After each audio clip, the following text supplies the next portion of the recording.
Welcome to the Daughter Arise channel. My name is Yvonne and this channel is all about bringing you content about childhood sexual abuse. On this channel I share with you things to do with my experience of going through this childhood trauma. I also share news stories and add my thoughts and commentary to them, and from time to time I do interview other survivors and their supporters in hopes of raising awareness of this childhood abuse. So if this is the type of content that you're looking for, please hit the subscribe button and the notification bell, and don't forget to hit the thumbs up if you like the content. So in today's video I wanted to talk to you about life without parents. And obviously I have mentioned in my book Daughter Arise, which is the first book in the background, about my experiences of disclosing my sexual abuse to people outside my family and what happened in the aftermath of that. And just to kind of sum up, really what happened is that I was taken into care and I was slowly ostracized from my family for speaking out about my abuse.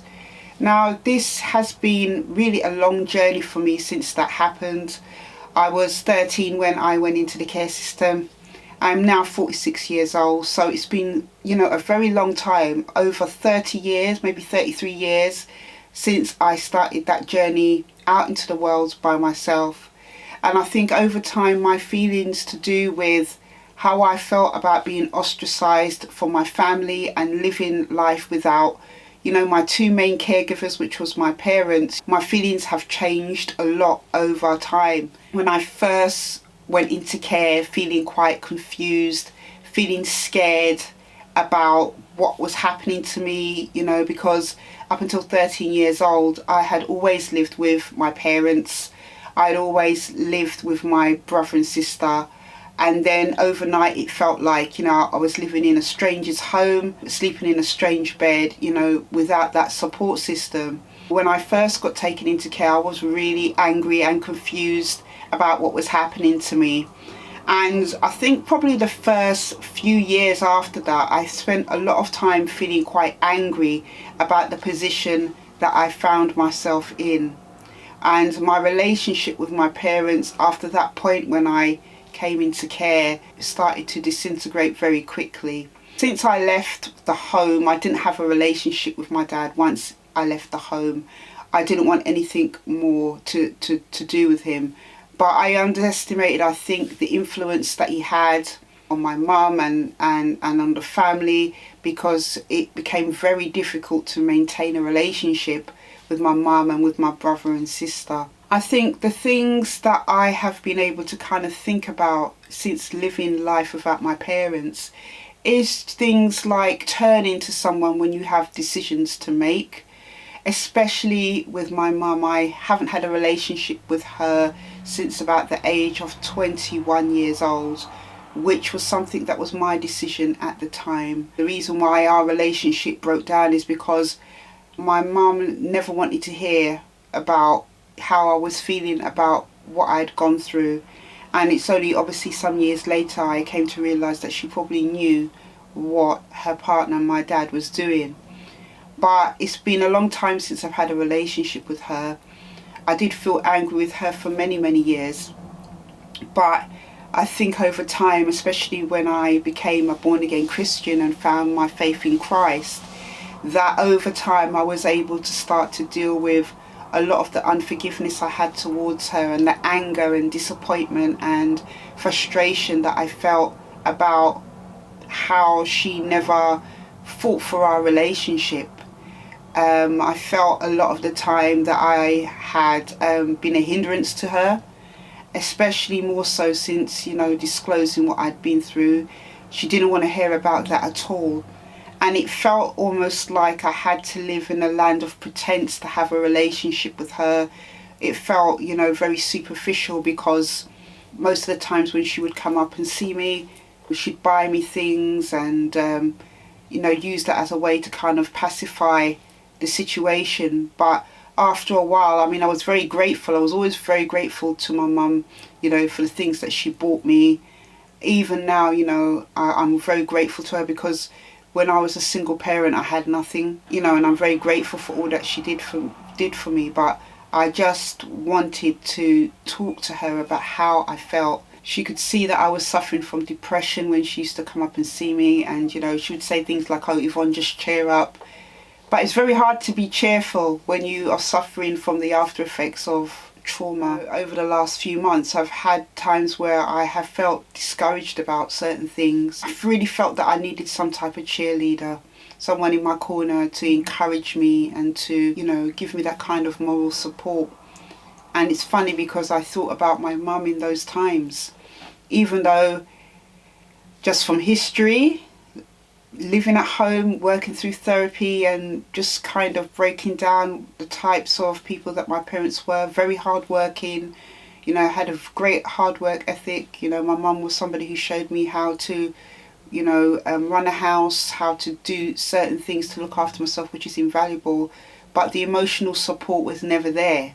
I don't remember a time at home where my mum ever told me that she loved me, or my dad ever telling me that he loved me. And as a matter of fact, his version of trying to convey that actually, you know, cost me a long period of my life. You know, him sexually abusing me caused me, you know, a lot of confusion about love and what a father's love was meant to be. But I never remember my mum or my dad telling me that they loved me, telling me that they were proud of me. So it's kind of strange to think now about the whole kind of thing about life without parents, and think to myself, when I'm having those times where I'm feeling a bit, you know, a bit low, need a bit of encouragement in life, that my mum would have been able to have provided that for me. And obviously, you know, just the history of our relationship shows that that probably wouldn't have been the case. But I think the thing as well that has been really hard about life without parents is that I had to become my own mother and father from a very young age. I had to make all my life decisions myself. And yes, I was in the care system, in government care, but I had a very big distrust of adults, and I was quite rebellious, disobedient, and I did what I wanted to do. And, you know, care is not the greatest place to kind of grow up, because, you know, obviously you have adults around you, staff, but they're not your parents, so you don't feel obliged to listen to them really. And you end up just kind of being your own boss. But I had to be my own mother and father from a very young age. You know, cooking for myself, fending for myself, making tough life decisions. But, you know, now that I'm 46, living life without parents has got easier, even though the moments where I still think about, especially, you know, my birth mum. Because, you know, I've been able to forgive them for what happened to me as a child. As a matter of fact, it almost feels like now, 30 something years later, that it has happened to somebody that's not even me. You know, I don't think about it at all. I don't get nightmares about it. It's just like this kind of distant memory. But there is times where I can kind of see how the effects of sexual abuse affects how I kind of view things. But, you know, it's from that point of view and not from, you know, the memory type of point of view about what my dad did to me. Sometimes I had this kind of little question in my head over the years, seeing how it kind of, my disclosure about my abuse kind of broke up my family. And I had a lot of guilt about that for a long time, because, you know, even though I knew what was happening to me and what did happen to me was the truth and it did happen, kind of the aftermath of that, I found it very difficult to kind of not blame myself. Not having that support, and then having those times when I questioned myself and said, you know, do I regret my decision in speaking out? The answer is no. Even now, you know, no matter which way I look at the situation about what happened to me, I don't regret it, and I totally understand and am totally at peace with the consequence of not having, you know, a family and not having parents in those important moments in life. Especially like when I got married, you know, nearly 18 years ago now, having to scramble around for somebody to walk me down the aisle. At the time it was meant to be a friend of mine, you know, just a female friend of mine to walk me down the aisle, which obviously doesn't make any sense. But and then it was swapped to, you know, my first daughter's family, her uncle who walked me down the aisle. It was just all very disjointed, you know. I didn't invite my parents to my wedding. I invited my brother and sister. So I didn't have my birth father walking me down the aisle for obvious reasons. And, you know, it's something that I did think about a lot leading up to my wedding, but then was at peace with the fact that, you know, this was just how my life was. So, you know, I just wanted to share that with you in case you're having moments, if you're a survivor out there who maybe disclosed you went through sexual abuse and have been ostracized from your family, maybe your parents don't want anything to do with you. You know, I just want to encourage you, don't ever regret your decision in speaking out. And even though it's been rough for you and there's been many things maybe that, you know, your parents have missed out on because of denial about what's happened to you, you can't blame yourself. I know how it can have a rippling effect as well, because obviously I've got children.